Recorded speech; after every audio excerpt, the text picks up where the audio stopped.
There again, everybody. How's it going? This is something that I've actually wanted to do for years, but just figured nobody's really interested in seeing my records. But I've had a few people ask to see my record collection, so I'd be more than honored to share it with you all. I actually, I'm a big vinyl fanatic, if you will, and or at least I have been in the past. And there was a time when I was garage sailing, going to Goodwill, constantly buying new LPs to try to fill my collection. And back then, records were like $1 at Goodwill, so once in a while I'd go in and just find a score, like a whole Pink Floyd collection or something, and it's pretty rare, but you know, record finding is something that is very addictive, and you never know what you're going to run into. I mean, there's people out there that buy whole collections just to go through them and, you know, find that one golden gem. I've got records all over the place. The last few days, on and off, when I have a couple minutes, I'll just sort a few records, because I have about, I don't know, about 800 or 900 across. Well, it's a shelf like 8 feet, 9 feet long, and in the garage that are just random records. Some of them good ones, some of them not so good, that haven't really gone through yet, and I haven't even listened to half the ones that I got over the years. I haven't bought any vinyl really in the last few years, or last couple of years, but this collection, for example, was during my mid-2000s obsession phase, where I was into buying a lot of records, and newer records, new bands. And I've got a box down here of my 80s records, my progressive rock, my blues, and my jazz is over here. My, let's see, yeah, we got the 80s rock, then sound effects, and a whole variety of different things. But I could go on talking about that forever. I figured I should just show you some of the basic ones on my shelf. Before I do that, for example, this whole top shelf is nothing but just old school 70s rock and stuff. Now these two shelves are broke down into categories of some of my favorite 70s bands and 80s. So this section over here is like Guns N' Roses, Metallica, David Lee Roth, Ozzy Osbourne, you name it. And then over here it moves into like all my progressive stuff and psychedelic. Got The Doors, well, you've got some Johnny Cash in there, Jefferson Airplane, Santana, Pink Floyd. I've got quite a few Pink Floyds. And then up here we got like Herbie Hancock, Steve Miller Band, ZZ Top, Crosby, Stills, Nash & Young, Beatles, Supertramp, Aerosmith, and these are all just collections of like groups of one band. Bob Marley and Wailers, actually all my reggae's in one little, oop, look, Steve Miller. Steve Miller's out of place again. I'm not very good at keeping organized, but I'm trying. Steppenwolf, Creedence, Clearwater Revival, Rolling Stones, Led Zeppelin, Emerson, Lake and Palmer, Blue Oyster Cult, Steely Dan, Fleetwood Mac, on and on and on. Even got some Public Enemy back there. So earlier I was just going through some of my newer ones, separating some random ones that got put in there, and I found this. This is a Green Day Insomniac from, I think it was a '96 or something. When I picked this up, I didn't think much of it. I don't even remember where I got it. But I think I might have got it either at a garage sale or at Goodwill. And it was just sitting on my shelf for a while, and I looked it up a while back, and I found that it's quite an expensive record, you know, with 50, 60, 70, 80 bucks. Well, then I looked down in the corner, and I noticed, for any record person knows that it's a promotional print. It says, for promotional use only, no unauthorized sales or whatnot. If you can find records that have promotional stamps on them, they can be worth significantly more, sometimes. But I haven't found another copy like this. I found a signed copy of it for like $1,000, but I really have no idea if this is worth anything or what it's worth. It's still got the insert and everything. The record's in really good condition. So I thought that was pretty cool. Move on down the line here, and maybe I'll just pull out a couple random ones. Right here is my Modest Mouse collection, which, you know, when I first got into them, back in about 2000, my wife and I would go see them in Portland when they played live, and they'd always have their LPs out for sale. One of their first records was The Lonesome Crowded West, which was a 2 LP set that came in separate covers, yet made one record, if you will. It was kind of interesting, but this record, this is a repressing, because they were in such demand. When they first started pressing records, it was on Up Records, and it's a Washington or a Seattle-based record label, so there weren't a lot of printings made. They weren't very popular back then. I mean, we'd go see them, they were just 3 guys on a small stage. And then they got huge, and so all those old records became worth a lot. So now these ones are worth like $300, $400, $500 for the original pressings. The only problem is, back in the day when I got them, I didn't realize they'd be worth that And back then I was into DJing and scratching. So I'd take my Modest records and scratch with them, and it was just stupid. But, you know, live and learn, right? You know, I've got like no effects. Got some interesting, just random bands that I find. This one's called Kind of Like Spitting. And, well, I won't pull that one out because it's a colored LP, but it's a really beautiful color. And we move on to the Appleseed Cast. Now these guys are one of my favorite, like, modern progressive psychedelic type bands. And I have more of their records than really any modern band, but I've got like several different pressings of the same ones. This, for example, is like beautiful, beautiful red splatter. And then I have another one that's like a different pressing, and I couldn't resist. They have a band called, or an album here called The Low Level Owl, and this is a phenomenal album. This was done on 3 separate LPs, colored. This one fell and broke a couple of years back, so there goes $100. But it's a really good vinyl. It's a really good album, and it's all recorded analog. It's just beautiful. And this is another one. I have 3 copies of it. One of them I got signed by the band. Spangle. Oh God, this album is so good. This is a new one that just came out. Codex. Such an awesome album, and it's a trifold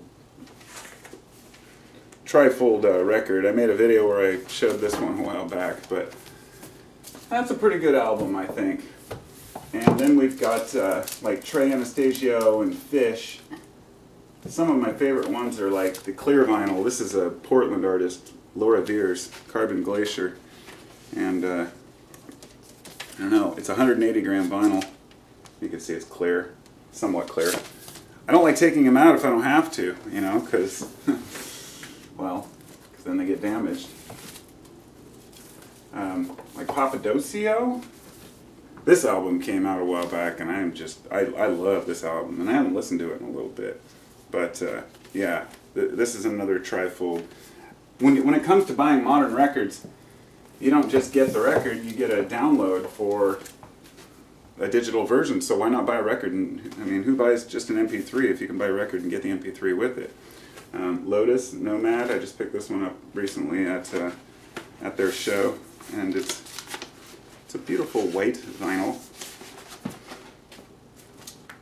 And Lotus goes right there. Then I have, ooh, some more strange, like things like this.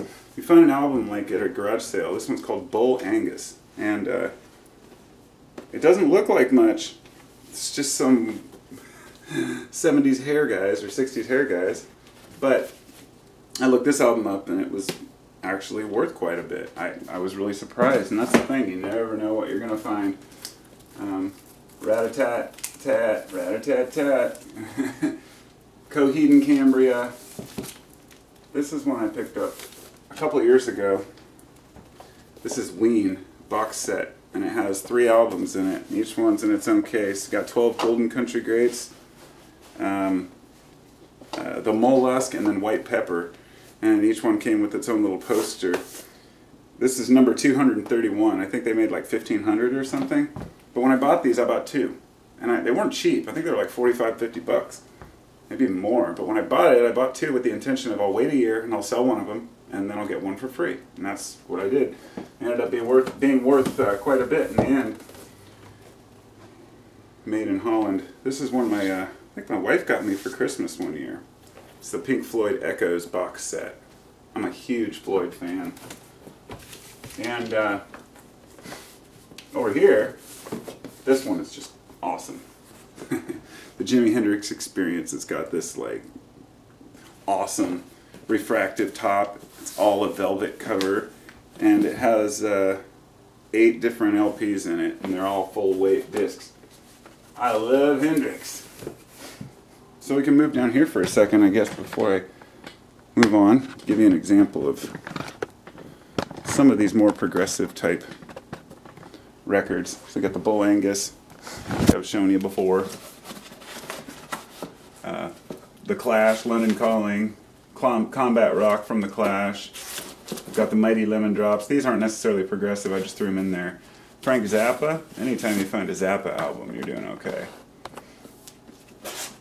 This is a Hot Tuna. I picked up 3 albums by Hot Tuna. They're like a 70s progressive band, kind of. Silver Convention. Here's a phenomenal artist, Robin Trower. I've got 3 of his albums, I think. Robin Trower's just frickin' awesome. Here we get more into the 80s. We got the Talking Heads. We got 1, 2, 3, 4. And I'll be honest, I didn't get that much into the Talking Heads until recent years. And I really realized what I'd been missing back then. They're phenomenal. And then a lot of these are just obscure things like Youngbloods and Moby Grape 69.